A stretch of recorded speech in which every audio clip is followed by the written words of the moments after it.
Hey guys, M.A.D.D.Y. I don't know, but today we are back with Go! My favorite sports team. Now today's going to be a little different. I have to do some homework, so I won't be knitting or doing any, what's it called? The word search right now because I really need to do some homework, and I was up all night last night editing down 2 videos, so I really need to do some homework, and I'm going to do some English homework with you guys, so yeah. I'm gonna have my phone produce the sound, and we're gonna see how it goes, okay? So, without further ado, let's do this. Let me just get everything set up, and we'll be on our way.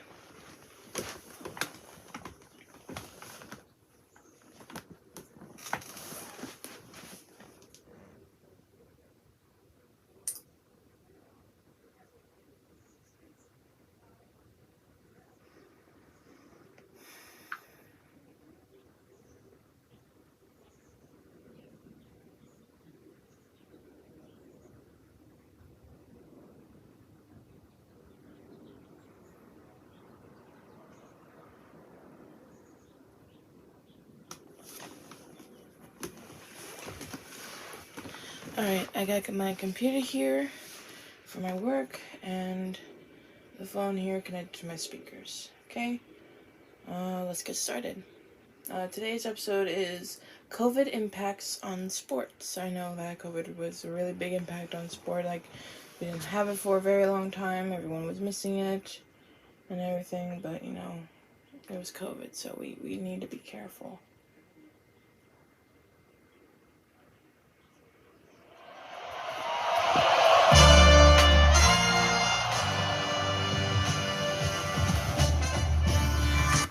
Oh, sorry.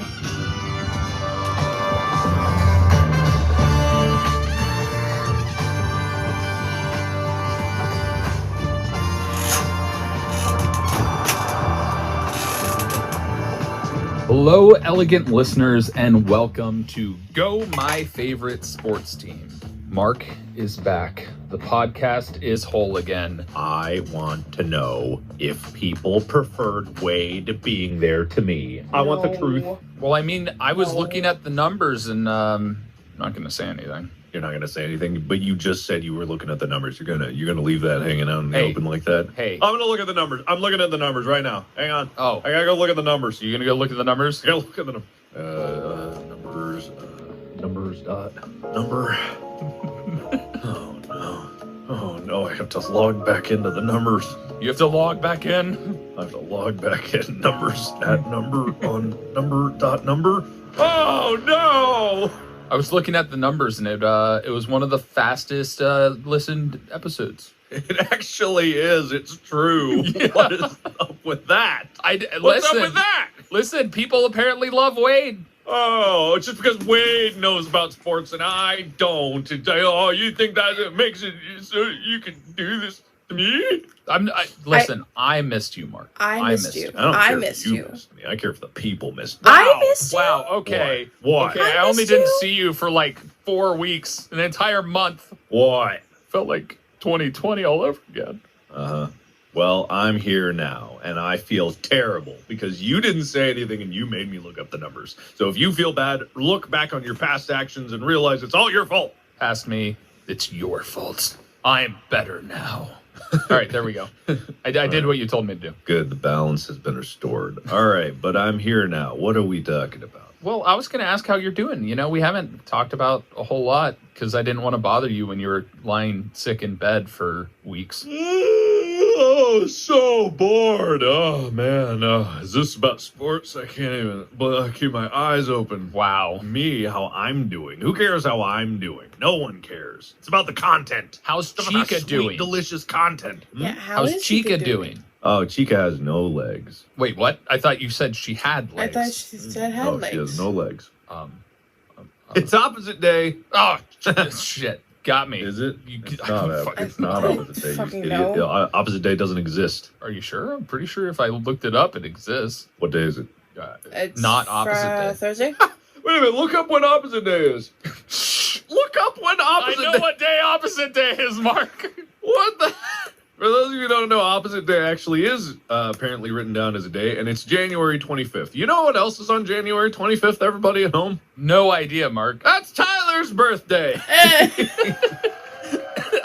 That's hilarious. That's actually pretty funny. hilarious. So Anyway. wait, That's actually funny. what does that mean for me then, if that's the case? Oh, You're the worst not possible meaning born? you could imagine. I can't think of it right now because it's too horrible. Oh. Or something like Does that. that mean I came out backwards even though it was a C-section birth? Oh, yeah. Sick. All right. I was I an ass guess. first, baby. I think it would be feet first, but all right, think it would sure. be No, I was bent over. I was ass first. I was touching my toes. I was doing a stretch before. Right. I see. You're limber. Your long arms.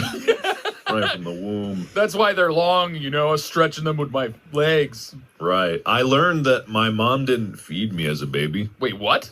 That's what she just casually admitted. Did this happen when you were in Korea? Yeah, she was like, "Oh no, I never fed you as a baby. That's why you're not. That's why you're not like big like your cousin Hyungbei is." And I'm like, "Wait, what? Hold on, back up a step. You didn't Two steps feed me?" back. And she's like, "No, I kind of forgot." It's like, what? Hey, hold on. Wait, maybe that's why you're so big-brained. Because all of the nutrients you needed went to your brain instead of your body. Yeah. Okay. All right. Sure. Uh-huh. All right. What is the topic? What is it? No, today we're going to talk about how COVID forever has changed the world of sport. First of all, we're going to talk about how COVID obviously impacted you because you recently just are recovering from COVID. And we're going to talk about how it changed the world of sports when the major outbreak happened and how that has forever been embedded and changed the world of sport. Okay, how has it? Obviously, there was a period of time where people weren't able to go to games and whatnot, but the infrastructure for watching it was already there. So did it really make that big of a difference? It did.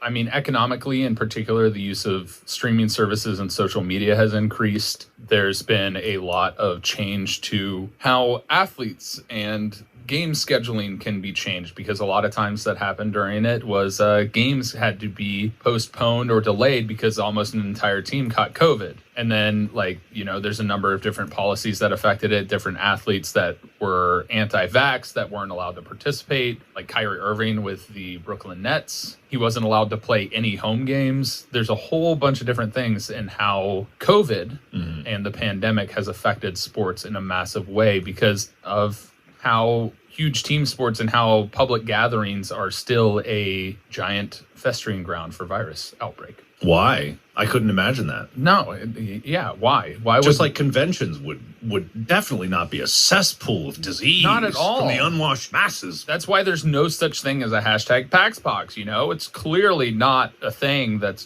happens every time PAX happens or other conventions happen. Yeah, definitely not. When you get a bunch of people together, that's just how Con-flu.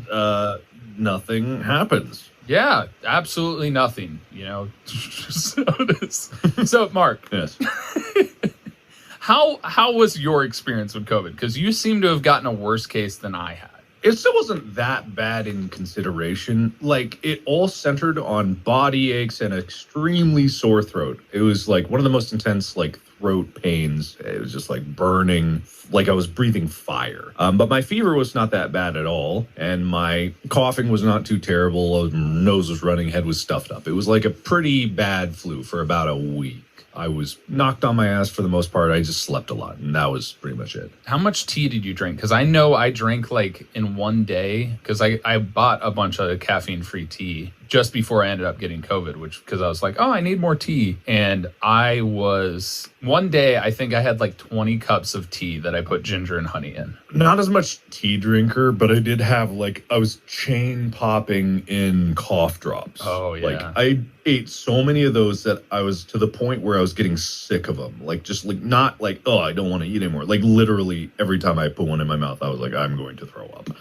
But it was the only thing that stopped the burning was just having some menthol. Did your cheeks go raw? Because I know when I had the cough drops over time, the cough drop would kind of eat away at my cheek.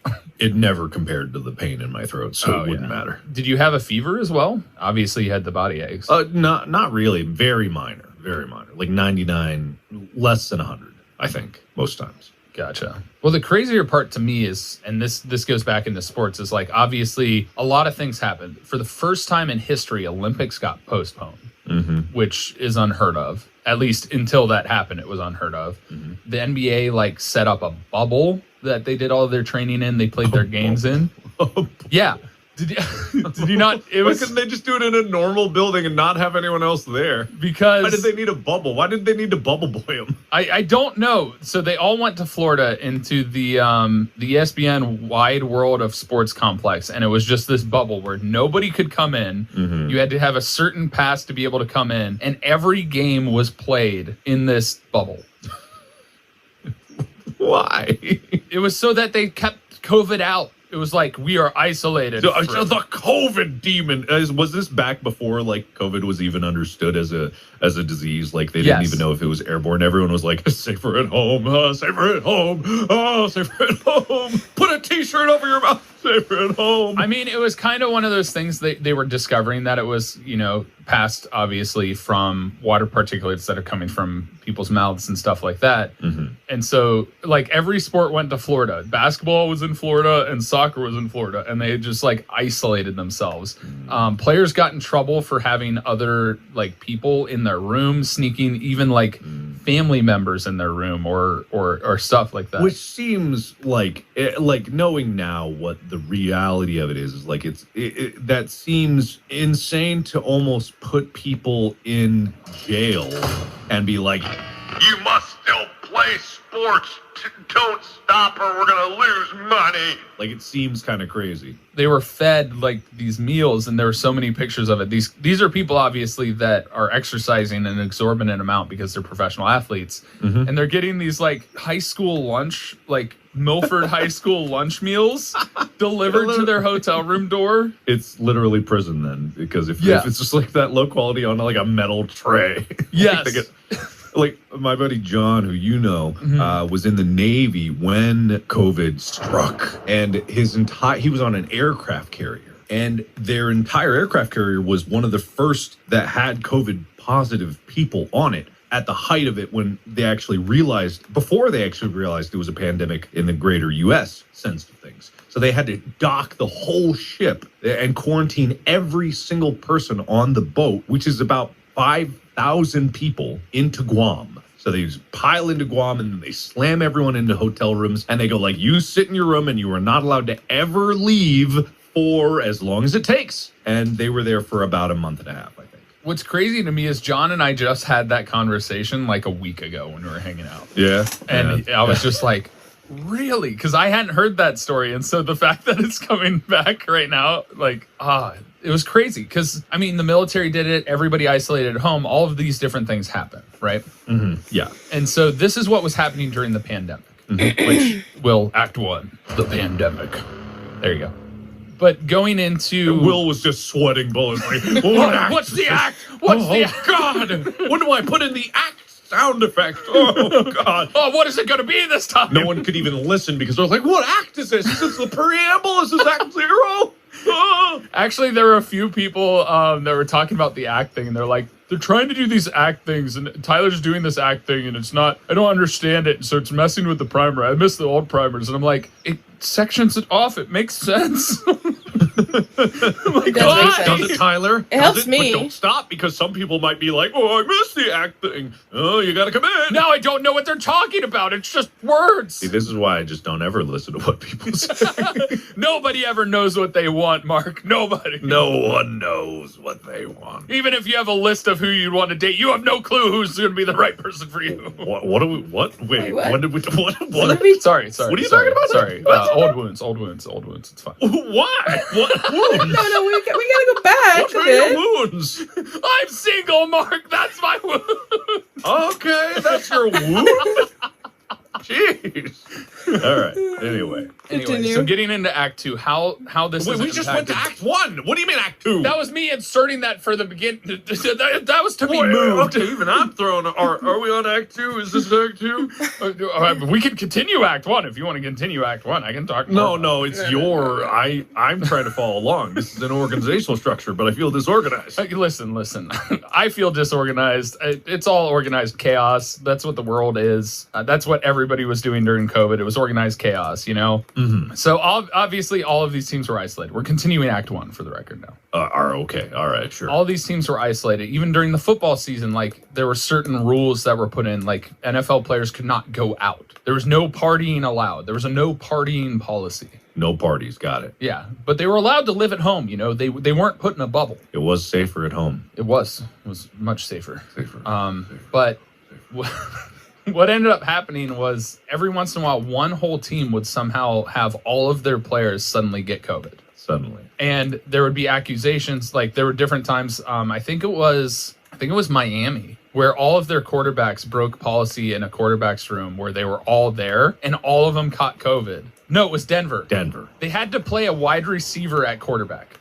Because all of their quarterbacks were suspended or had COVID because of breaking the COVID policy. And so they couldn't play any of their actual quarterbacks on their 53-man roster, and they didn't want to drop anybody to add a random quarterback, so they had a wide receiver playing quarterback. And the NFL refused to postpone those games, whereas there was an incident, I think, with Baltimore where a lot of them caught COVID and there was a policy broken. Wait. And they postponed the game like 3 days so that they could potentially get back and then play each other. I had no idea about this, that they just had wide receivers, people playing just different positions to pick up wherever because they didn't have a choice. Yeah. How did they do? Not great. I mean, it was kind of impressive, you know. It's like a lot of them and like used to play quarterback. Like I think this guy played quarterback in high school. Yeah, was sure. the last time that he played. Mm-hmm. There were people that like I think even kickers. There were different positions because that's been done pretty frequently. I know Chad Ochocinco or Chad Johnson, depending on how you want to view him. He changed his name. I still like calling him Chad Johnson, but he's legally Chad Ochocinco now because he changed his last name. Well, you got to respect his legal name and his choice to change it. You know, but it's kind of a meme as to the reason he did it. It's his name. You're right. Chad Ochocinco. Chad Ochocinco, formerly known as Chad Johnson. He kicked for the Bengals when there was an injury at the kicker position and did very well. He kicked like a field goal and a few extra points and stuff. Yeah. Back in the day. Mm-hmm. And so it kind of it makes you appreciate some of these other players' backgrounds and what they did before they made it to the NFL, because all of a sudden it's like, ooh, they have to do something new. This is interesting. Mm-hmm. At a professional level, how are you going to do? Mm-hmm. But really, I think the wide receiver quarterback ended up mostly running for his life. I mean, I would imagine that you got to fall back on what you know, right? Yeah, and then I think they lost that. They scored like one field goal, maybe a touchdown. They lost by a lot. It was no way. It can't be. But like, obviously, you know, it's an entertainment. That's what sports are at the professional level. It's entertainment. Uh-huh. And so a lot of fans were upset because it's like, you know, they're rooting for this one team and they feel like the NFL or whoever's making these decisions. Obviously, a lot of people have cognitive bias in the sense that they prefer their team, so they think somebody's going against them when their team gets postponed and stuff like that. Sure. And if you know anything about sports, you have a regimented schedule before the game and a routine that you get into. So you practice a certain number of days, you do a walkthrough, and then you're ready for the game. And when your schedule gets thrown off, it can completely throw off your performance, because it's the same thing with like training for the Olympics. They all of a sudden had more years to train, but they had to revamp back up because they were tapering and getting ready for the games so that their body was recovered and ready to compete at the highest level, that they had to suddenly completely change the routine, and all of a sudden they're training longer. You got overuse injuries, you had other things crop up because of how the world had to adjust. Mm-hmm. The world had to adjust. It definitely wasn't business executives being like, well, we can't make less money this year. The number always goes up. Why ain't it going up? Get that wide receiver a football. I mean, It couldn't have been something like that. I mean, technically, they could have just been like, COVID, you guys have to still do your job, but then they would have had the whole PR nightmare and people otherwise yelling. So, God forbid you slow down for even a second. That's why, it's like the people who stream and, they feel like they have to stream 12 hours a day, 6 days a week, because if they don't, they'll their viewers will just fall away and forget them, which could happen, I guess. Oh, it does. As opposed to viewing it just like, hey, prioritize yourself and maybe your mental well-being and doing it. No, not in that world out there. Not in that world at all. You must constantly destroy yourself for the good of the machine. Capitalism. Oh. I mean, you're not wrong, but really, the thing is that's really more of an American issue because of the way that they do stuff. No, what? What are you talking about? No.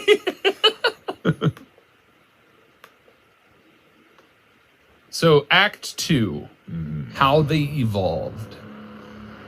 So obviously, during the COVID days, they could not get one of their primary revenue sources in ticket sales. People were not able to attend games. Large gatherings were banned in numerous states. The federal government in the United States obviously stepped in and banned certain numbers of large gatherings as well, just like they did for concerts and everything else. Mm-hmm. So what people don't realize is ticket sales are the primary source of revenue for most professional sports leagues. Mm-hmm. Even considering the millions of dollars for TV rights, ticket sales overall are at least 50% of what their primary income source is. Still, even to this day, ticket sales are that much? In sports as a whole, I'd have to check per league. I'm thinking baseball might be... No, I don't know. Because it varies per sport, but for the most part, ticket sales have been the primary source of revenue for all sports at the professional level and college level and beyond. Damn. All right. Interesting. Because you got to think about what comes with ticket sales, right? They buy the ticket, that has a cost to it. Generally speaking, there's an agreement between the teams and the venue. More often than not, the venue is not owned by the person who owns the team. Uh-huh. So there's a revenue split that goes on in the contract. And usually what ends up happening is the venue keeps the majority of concessions. And they set aside and set certain dates to where they have the venue versus the team having the venue. Obviously, they build the facilities to be able to house the team. So, for example, Paul Brown Stadium, the city built it. The majority of cities build these things because of the revenue that a professional sports team brings in. They bring in tourism, they bring in stuff, development and restaurants downtown. They bring in other sources of revenue for the city itself. And it also is an avenue of pride for the city. And also, a lot of times, owners are real dicks and threaten to move the team because I want a new stadium, blah, blah, blah. Sure, yeah. It's a little bit of toxicity, but at the same time, it, to a degree, makes financial sense for the city to want to support the team. In an ideal world, if everyone wasn't a bunch of assholes, Yeah. it would be good for everybody. And everyone could just shake hands and be like, we'll build the stadium, you play here, sell ticket sales, pay taxes, help the community, and everyone's happy. Exactly. In a perfect world, and that's how it is across everywhere in America. It works every time. 110%. Yeah. We're telling the truth 110%. And so ticket sales generally go to whoever is being housed at the venue. Because they not only house like a football team or a baseball team or a Major League Soccer team or anything like that. They house concerts. They house other events, conferences, meetings, because they use executive suites in their offices for stuff. And the team obviously rents out the offices and space for them to be able to utilize as well. So ticket sales is the primary way that the sports organization, depending on how they're run, because baseball is a little bit different, makes money to be able to pay their players, pay their owners, which the owners are outrageously paid. And I won't even get into that. No. What? The people at the top make the most? Yeah. You're just blowing my mind left and right here. I'm going to start calling you out. And so the sports world had to evolve because it was starting to become a problem. It was hurting their bottom line for the organization, the governing body that runs the sport, because that's their primary revenue source. Whereas concessions and other sort of different utility things are taken care of and become a revenue source more for the stadium. You know how when we're on tour, there were concessions and stuff that happened on tour, and we had to negotiate with them to change their prices and adjust when we were there, but the venue got all of those concessions. Yes. For those of you that don't know, the majority of tour money for like shows and stuff comes from merch sales. Mm-hmm. It's not necessarily ticket sales. There's a split there with the venue, but any concessions and stuff that's bought there generally goes to the venue that you're at when there's a tour or a show. There's also a big fat chunk taken from the ticket seller, which is absurd. I think everyone knows that like Ticketmaster is just an absolute racket when it comes to upcharging, like price fixing, adding on fees, just like jacking up the price in every way possible. And they did this excessively also. There's another spillover, probably in the same way that for sports, but during COVID, because, oh God, the numbers went down for a year. Yeah. That can't happen. Yeah. Must fix that. And then they bounce the numbers way, way, way back, overcompensating and using every excuse in the book to try to like justify it. So in order to adjust, corporations like that, obviously Ticketmaster and stuff like that raise their prices, but the sports world had to get innovative and actually look towards technology more. During the COVID outbreak, the NFL made an agreement with Amazon to stream Thursday Night Football on Prime Video. Mm-hmm. And they saw a massive, massive increase in engagement because they had a chat. Granted, they didn't really utilize the chat from the beginning. They kind of used it a little bit more, but they started utilizing platforms such as Twitch and YouTube and various other social media sites to try and bridge the gap and connect with fans that can't come to the games now. They sold tickets to seats where you could have your cardboard cutout put in a seat for a discounted price. People still paid hundreds of dollars, but yeah, there were actual cardboard cutouts. No, I remember this happening. Cardboard cutouts that they would put in the seats. That's not true. No, it's true. I've seen it with my own eyes. Basketball, did you say? Basketball? It was basketball, it was football, it was baseball. football, All of them did it. I think all of them. baseball was the first one who did it. Yeah, baseball was the in first one. stadium. I can't remember what Cardboard team started it. I cutout think it was the Giants, if I can sports. remember correctly. Seats. Yeah, I know it's ridiculous, but it's this was true. a thing. This was a thing. There's dogs in this one. Yeah, that was dog day at the ballpark. They had dog day at the ballpark, and they did dog cutouts too. Oh man, that's the saddest thing. But you have to understand too, like for the players, they're used to having a crowd cheering.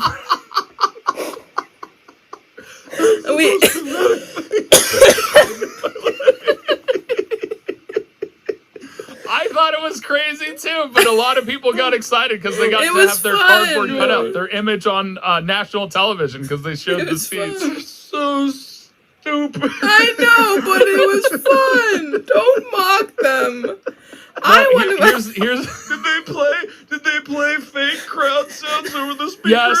yes. They did. They also did Zoom calls onto the like jumbotrons and stuff to have fans actually there. During commercial breaks, they would use Zoom to have people celebrating, like when somebody scored a touchdown or whatnot. Oh, that's so sad. What do they do with all the cardboard cutouts? I think they.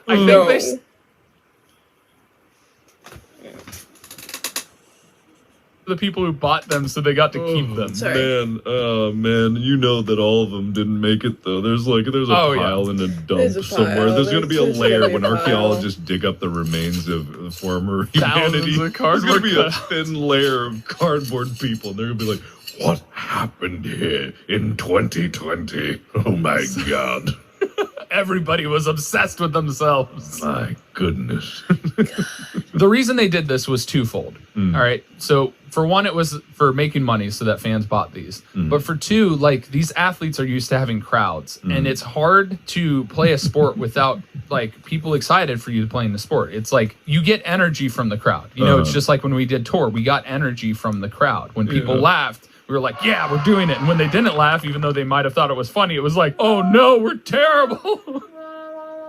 This is just like people running a zoo, and they're like, we put up pictures of trees on the walls because it makes them feel more comfortable, you know? It makes them feel like they're in the jungle, but they're not. Okay. You know, someone hits a sweet slam dunk, goes, yeah, looks at the crowd, just a bunch of impassive stares, looking dead-eyed down at them. Because all these pictures are just like the worst selfies that this age group could possibly come down. And it's just dead silence, just like, and then no mouth moving, and you hear, over the speakers. They should have just had like a prison episode where it was just all their mugshots. I know. Yeah, I mean, that's what it looks like when I'm seeing these pictures. They should have put like little motors underneath them and sticks so that when something happened, they all just like went up and down in waves. They're like, ah!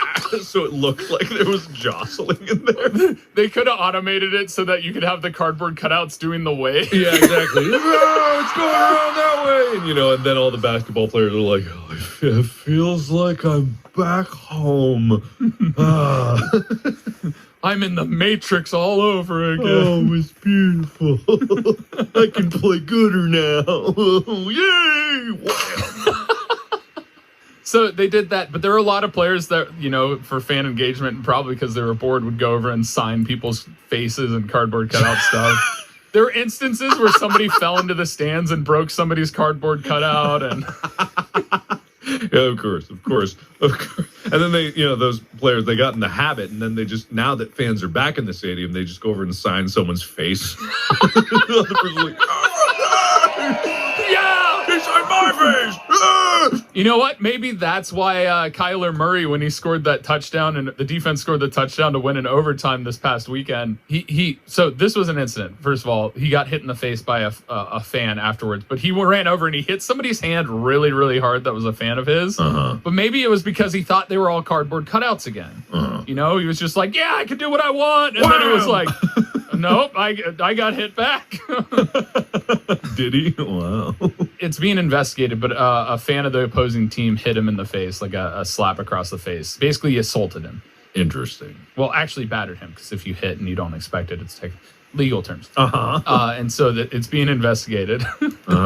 But it's very rare that you see that in professional sports where they actually run over and super excited interact with the fans. Like there's ways that they do. They like give high fives as they're walking in and out of the tunnels, or like the Lambeau Leap is a popular thing in Green Bay. The Lambeau Leap? What the hell is that? Yeah, Lambeau Field is the name of the place. After a player from Green Bay, they score a touchdown, and what they'll do is they'll leap over the wall between the field and the crowd and sit on the wall as the crowd kind of like pats them on the shoulder, like celebrating a touchdown. It's just called the Lambeau Leap. Lambeau. All right, sure. And so this was a way for them to adjust, right? They wanted to get engagement. They wanted to use social media platforms. They wanted to find a way to bridge the gap of getting fans in the stands in one way or another and make those adjustments. Okay. All for the greater good. All for the greater money. This episode of Go is sponsored by ourselves. There's a hat on our store that I did not see. I love this hat. I cannot explain it in audio because it doesn't make sense. I would have to say it's the iFinger sports hat, but that's not what it is. When you go to store.gmfst.com, you'll see this hat. I want this hat. It's the perfect hat for the sports fan or the not sports fan. God, that should be on a shirt. Can we put that? We'll put it on a shirt. That's such a good... I've never seen it. That's so funny. Thank you. Did you make that? Well, no, they came up with it and I approved it. So. I love that. However, we do have the cool classic pennant, which... Who cares? Look at that hat. Who cares about anything else on this store? Poster, t-shirt, whatever. We got a hat. But the pennant promises of future pins. So... looking at that right now. I really want to get the iFinger sports hat and make it into like boxers with the like booty shorts. I love that. I really love this hat. Go to store.gmfst.com to see this hat. The best thing is this is the first time you're looking at the merch. I know, yeah. Well, you showed me the shirts. Yeah. And I know the art, so I was like, oh, it'll probably be that. Now I see this hat. That hat's great. That's a great hat. Go see it. It's a great hat. We get it. It's a great hat. We get it. So now we get into Act 3, how it has forever changed the world's landscape. COVID continues. Yeah, oddly enough, COVID ain't over. For those who are wondering at home, it's still here. Kind of never left. Yeah, and I still have to wear this to work. So. Certain decisions, it's very much likely going to be around forever, much like the flu is. Mm-hmm. Which, by the way, did you know that we almost eradicated the flu when we had everybody basically stay at home? I did know that, which was fascinating. We were so close. So close. Oh, well. Oh, well, we got to make money, man. Gotta make money. Number go up. Number go up. Get those cardboard cutouts back over again. Sign them and sell them. Sign them and sell them. They're now collectible cards. Buy them and sell them. Get your voice recorded. We'll put it in your cardboard cutout forever so that when you die of unknown reasons, you'll be able to live on in the game forever. Woo! Only $995. Anyway. So, for one, because of their need to invent and innovate new ways to engage with fans, more and more organizations now have systems in place and utilize things to engage fans that aren't able to attend games. So Prime Video, that continues, they're talking about increasing the amount of games that they stream onto platforms like that so that they can get live engagement. It's even possible that they're going to start utilizing it and have commentators during those streams being able to interact and engage with chat. It has not been done yet because chat obviously flies and there's a lot of toxicity that happens, as you and I are both aware. And they didn't really have many moderators. I can tell you that. Even today, they still don't have moderators. That's too much work. Why do you moderation? Just let them at it. That's what they do in the games. They don't have moderators for the audience in the games, do they? No, they just have security that escorts them out and numbers that you can text to be like, this person is bullying me. But that's also abuse because it's just like sometimes people are from another team and they're like, he's cheering for the wrong team, kick him out. Is that what happens? Sometimes, yeah. It is a common issue with a lot of those numbers. Some people are just toxic. All right. But the biggest thing is organizations now have to have numerous backup plans. They obviously had backup plans for certain situations, but this was the first time they actually considered something like a pandemic and how they would have to adjust.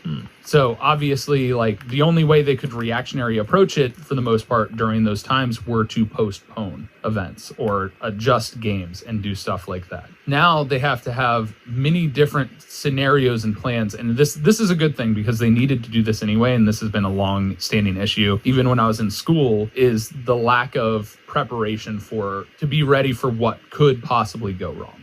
And this created a new avenue for where they have to think about things like postponing, adjusting how the game is actually played, rules, how policies are affected with collective bargaining agreements and player requirements to be able to, stay healthy and also prevent from infecting other people. Because, public health is a thing. It might have been why masks were mandated or, people were requiring vaccines. It's funny you mentioned those plans because it would have been fantastic if the government had a plan in place for, pandemic preparation, as if it was like a top priority previously in years gone by. But, if only we had a plan in place that was followed. Yeah, and had funding and wasn't destroyed and disbanded before something happened. Even though, all of the scientists across the world had totally been prepared for this being the next sort of thing that could happen. If only. It's crazy. Hindsight's 2020, Might as well be blind to the future, too, also. It also created a sense of greater social responsibility in the sporting world. Did it? Yeah. Oh, good. It really called out to professional athletes to think about how their actions and what they do affect other people more so. And this was something we talked about in Social Good for Sports because, there are certain athletes that obviously are doing this and have been very much at the forefront of this, but this really forced them to recognize how much more their decisions impact and influence the decisions of people that look up to them, people that watch them, people that, seek their opinion and want to hear what they have to say. And, it really created them a necessity to stand up and be like, yo, this is something that was a struggle, like mental health in particular. Everybody knows mental health was a massive crisis during the stay-at-home situation. People were isolated, lonely, depression was on the rise. I don't know if you know this, suicide was massively on the rise during that time. I'm sure it was. And a lot of people and a lot of support needed to be in there. And it really made these athletes who also realized this during their time in the bubble or being restricted from what they could do that, hey, this is affecting me. It's also affecting other people. It is one of those things that I think is a universal human experience for most people. Once you experience the true effects of something that affect you directly, and, not to say that these players all are one like conglomerate and sense the same thing, think the same thing. But when you feel like the impact of something affecting your daily life, you suddenly can relate to people. Most people, a lot of people actually probably have the ability to, empathize and try to like put themselves in other people's shoes. But for some people, they need to experience it first. So I guess I could agree with that definitely there probably was more people that realized the ramifications of these types of actions. Well, and I think it also was an impact of like, because they started feeling that, people became more comfortable being able to talk about it because they had to. It was almost like they didn't have the support they needed at that time, and their coping mechanisms weren't there. So they ended up talking to their fellow players and finding other ways to kind of cope with their different experiences, to the point to where it's like, oh, other people have these issues too, and got the, you know, the ability and confidence to be able to be like, I can actually talk about this. I think it, like, right during the pandemic, the NFL launched their movement about like dealing with depression and mental health with athletes. A lot of that stuff started coming out because they started recognizing those issues, and they had therapists at the bubble. They had to have support systems at the bubble for people that were struggling with these things. So much so that the conversation started. And then at the same time, like, obviously, you know, people were searching for entertainment. During the pandemic, when people were isolated at home, a lot of people turned to YouTube and Twitch. Those numbers went up, and they still remain higher than they used to be because people found a place to engage with content, because a lot of filming was halted. A lot of entertainment was just reruns. Movies were halted. Sports tried to continue, but their schedules were so off. They had shortened schedules. Less games were played in the NBA. Less games were played in the NFL, and less games were played in Major League Baseball. And so it was one of those things that all of those points where you were able to see somebody else, whether it be Twitch, YouTube, or even these games, people were put in a position of greater influence in what they chose to do and say, especially with regard to the actual outbreak and pandemic itself. Yeah.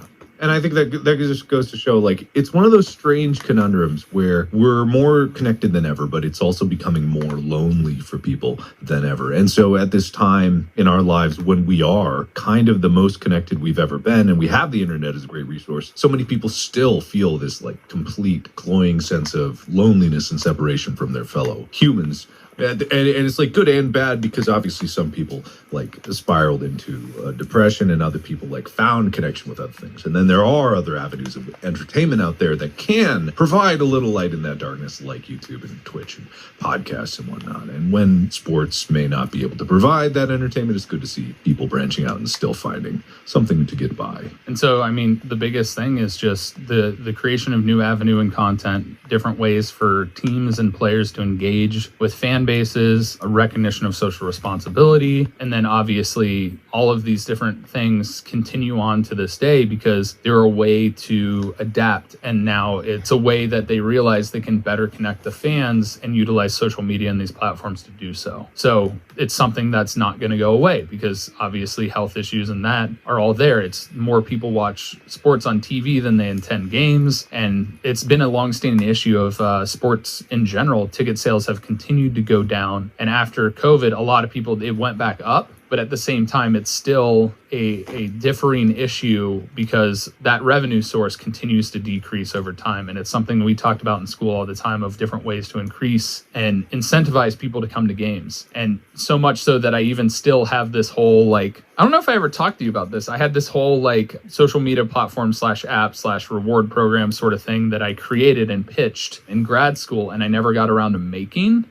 But it was something where it was like getting people to see and connect better with their fans, and not at an individual level, from an organizational level to their fan base. Yeah. And so seeing that kind of innovation is really cool to me, because that's something that I've always wanted to do, and I still think I can do it better than what they came up with. So probably. I mean, it does seem like a lot of the people that are in charge of those types of decisions are almost unanimously older and out of touch with how to actually integrate into the internet and get connected with people. And what's fascinating is I start to realize, as someone who's been on the internet and has made a career out of this crazy thing, is that there are many more people, not just of older generations, but even in current generations, that misunderstand what it really means to be connected with people on the internet and to do things for the betterment of people's lives, as opposed to just being money motivated. I'm not trying to name anyone at all. This isn't what it is about. It's just like, it is something that I realize the more I go into it and the more I learn, and that I still learn every day. I'm not the best at it in the world or an expert at it by any means, but there's some people that I think just stop at the top of Mount Stupid in the learning curve, and they never go any farther deeper into the actual connection between people on the internet and how not different it is from connecting person to person. It is fascinating. Yeah, Twitch and all these. You know who you are. Exactly, not the people I was thinking of, but it's all good. Well, any other things you want to say? That's kind of where I was going to wrap things up. So. No, I don't think so. Be sure to go get, your vaccine if you haven't gotten it already. I'm sure it saved me a world of hurt. Yeah, also think about how your actions affect other people, especially when it comes to when you're sick or ill and stuff like that. And try and take care of yourself and hopefully not spread it to other people, regardless of whether it's COVID or not. I really hope that even outside of COVID, just with like flu and cold, that it kind of normalizes the idea of, oh, if I'm sick, I shouldn't just go with other people and cough in their faces. Yeah. It shouldn't just be a thing of like, the old rule when we were growing up, it's like, yeah, don't cough in your hand, cough in your shoulder or in your, cough in your elbow. It's like, how about you just stay home? How about you do that? How about you not be in this crowded mall coughing into your elbow, blasting particles all over the place? It's funny. I look up that image of like the COVID particle meme. What was it? Yeah. Just like the two, yeah. It's just like, is it the peeing in your pants one, or are you talking about a different one? No, I'm talking about a different one. I'll put it in Discord, but people probably know it's like the two gray figures and one spewing red particles, one spewing blue particles. It's just here. I got it. It's this one. It's just, oh yeah. It's like this was a physical simulation of the kind of particles that emit just when two people are having a conversation. It's like, yep, that is not. Yep. That's what happens. Me and Wade knows making videos next to me. Just like the just spit in your eyes. I mean, just looking at our monitors, like mine are clean right now because I haven't streamed in a while, but just looking at the monitors and the screens and everything, oh my God. Yeah, I know. Yeah, the way my monitor just gets dirty over time is terrifying. The particles. Oh, they're everywhere. Yeah. Anyway, just be more conscious about your fellow humans. Yeah, the crazier part to me is just like how much, like if you need to go out, just wearing a mask helps. Mm-hmm. Even if it's a fabric mask, it reduces by a certain percentage, but getting an actual mask when you're sick, because the US is the only place in the world where if you have like a minor cough or sickness or something like that, where we don't think about other people in masks. You go anywhere in Asia, like the masks, when somebody even has like the slightest hint of maybe I'm a little under the weather, they wear a mask. Oh yeah. I highly recommend, I learned this a while ago, but for those of you who don't know, Korea makes some of the best masks you can have. They're called KF94 masks. They're about the same as a KN95 in terms of ability to like withhold. They're more comfortable because they're shaped for your face. They actually expand and wrap around instead of snapping onto your nose. They're so nice. They're so nice. Like there's this tech is out there because these other countries have been doing this for. It's just normal. It's just no. You get sick. Yeah. It's normal. Anyway, it is what it is. Anyway, go and support the podcast. You're already listening to it. Just make sure and download the episodes. Follow on whatever listening app you're listening to it on, whether it's Spotify or anything else. Check out the YouTube channel. Just like events, merch really helps support podcasts. We have merch, store.gmfst.com. Check that out. You can finger sports too. And have a meeting tomorrow about making pins. So those might be soon. Ooh. Yeah. Mark, where can people find you? They know where. You can find me. Just Google my name. If you know how to spell it, you'll probably find me. Oh, yeah. Okay, bye. Bye. All right, I gotta stop it before Reed does it again. Come on.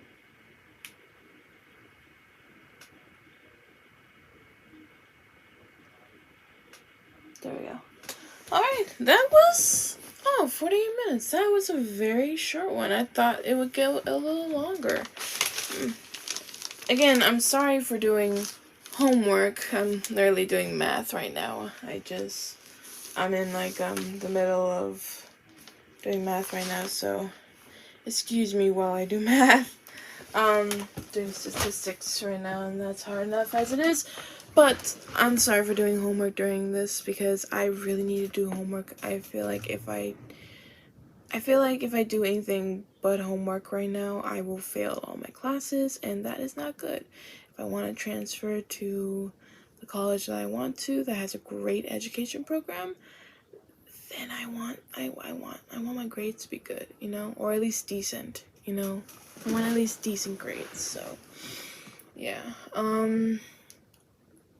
But yeah, I remember when the cardboards were a thing. Like I think at one point I wanted my cardboard to be at Yankee Stadium at one point. But yeah, I remember those things. Yeah, it's funny how Mark thinks it's hilarious, but yeah, like yeah, people wanted that. Yeah, it was a comfort thing more than anything. Okay, Mark, it was a comfort thing for us. Okay, as sports fans, it was a comfort thing. Okay, and it was a comfort thing for the players as well. So, you know, thing. But yeah. Yeah, sports during COVID was very tough. As much as like other media, like Tyler said, with like movies being delayed, TV shows being delayed, and like there was reruns and stuff. Like yeah, most of my time during quarantine was on Disney Plus with Loki, and on YouTube. But I always go on YouTube, so it was a thing. And then I have class online, so that also kept me busy, but I didn't have any work to do. And then I found work once the pandemic, slowed down a little bit, and I had to wear this bad boy almost every day, and I have to still wear him every day because it's still going around, and I don't want to get the kids sick, and I'm a diabetic, so I don't want to get myself sick. My mom is asthmatic and my sister is asthmatic. I don't want to get them sick. So yeah, so I keep my mask on. I have this one in my Jack Skellington cloth one, but like Tyler said, it does like do some particles, but I'd rather be safe than sorry. So yeah. Apparently one time I got tested positive for COVID, but I had no effects. But I knew my mom had COVID, and it sucked for her. So yeah. But yeah, I hope you guys enjoyed this video. I'm sorry it's a little bit boring, and I'm sorry I didn't knit or do any of the word search today. I just really had to do some homework while I listened to it, and maybe I'll do it more often if you guys really want me to, if you guys are okay with it, because I'm gonna probably have to do it whether you like it or not. So yeah. And I also want to say I misspoke in my She-Hulk reaction. It said 3 days earlier and not 3 days later. So my dumbass. I'm sorry. It was early. It was 1 o'clock in the morning. I was waiting for mom to be ready to like get like some work done. So I was up all night, doing another reaction to Andor and stuff like that. So it was very early, and I was really sleepy. So yeah. Yeah. But I'm sorry I misspoke on that part. But like, when I said like, no, you need to talk to him. Talk to him. Like, oh, they already talked? Fine. My brain did not compute that it was 3 days earlier before he ghosted her. So, that happened. So, but anyways, I hope you guys enjoyed this video. If you did, make sure you like and subscribe and comment down below what you thought of this episode of Go My Favorite Sports Team. It was a good one. It's a short one, but it was a good one. Alright. This is with M to the A to D D Y. I don't know, but I'll see you guys next time. Peace.